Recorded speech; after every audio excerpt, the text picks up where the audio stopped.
Hey guys, I told you I'd show you all my Cricut Explore Air projects, and this is my first one, and I'm so excited about it. It's BFF hoodies that I made for the girls to wear to Disneyland. I also put ears on them, so look out for the hoodie ear tutorial coming soon. So the back are just all the little designs of BFFs, and on my blog, antitay.com, I've created a Cricut page with all of the doodads that you can find any free printables and things that I designed. Everything is a PNG, so they will be ready to go as a cut image when you upload them into the Cricut design space.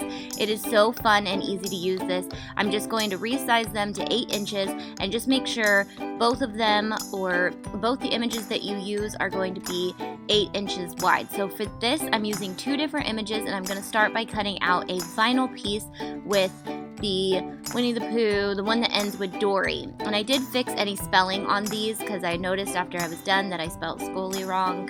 Yeah, so we're gonna load them into our beautiful gold Cricut Explore Air. There's a coupon code below if you guys did not. If not, we have one more week to win this beauty.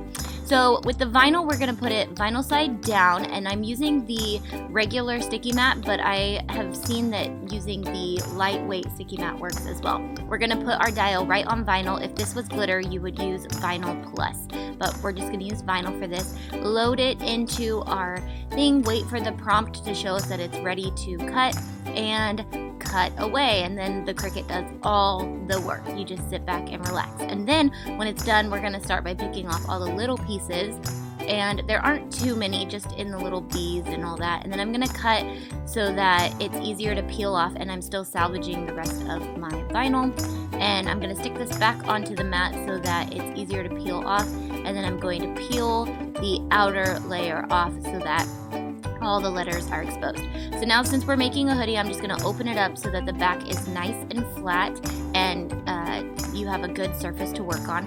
So then I'm going to flip it over. I did forget to mention that you need to create this backwards, so there's just a little button right before that shows you that you designed this backwards because it is an iron-on. You'll see that when we do the fabric, it's not, because we will be ironing that on right side up. So we're just gonna press this on really good until it's nice and stuck on there, and the plastic just peels off nice and smooth. And you could leave it like that, it's just cute, but we're gonna add on the next layer, which is fabric, and I'm using heat and bond and just my iron, and I'm going to iron on the heat and bond onto the wrong side of the fabric. Make sure that you iron out your fabric first, because if you have lumps, it could create gaps in there, and that's just not good. So we're going to stick the heat and bond onto our fabric by ironing it on first.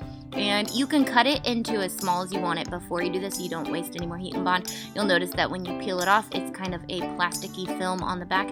And then we're just gonna cut the excess fabric off, put this onto our mat, and get ready to design the second layer of ours. So I'm gonna move my dial to fabric plus, since I have iron on the back, and import my image for fabric that is also on my blog for this design. Make sure that this is 8 inches wide on Design Space, and get ready to load and cut. And I've also seen that a lot of people load their fabric upside down and do the iron on up at the top. If you do that, make sure that you do flip the design then. There's just a simple button. It's not that hard. So then I'm gonna just layer this on top of my iron-on that I already did, and get it exactly how I want it. And I just did the Jack and the Dory and all that, and I'm gonna do that first because I don't want to mess up the top, because since these are individual letters, it is much easier to accidentally iron them in the wrong spot. So I'm just gonna do the bottom half, and then I'm gonna do the top half, and then voila. And then also for the ears, we're just gonna stick the hood on our child and figure out where we want the ears, and that's it. So I hope you guys loved this. Give it a big thumbs up, especially if you want me to do more Cricut stuff. I will be doing it anyways. And just give me ideas of what you guys want to see, or if you need to learn how to use it in different ways. Again, there's a coupon code below, or go enter the giveaway until March 25th. Love you guys. Bye.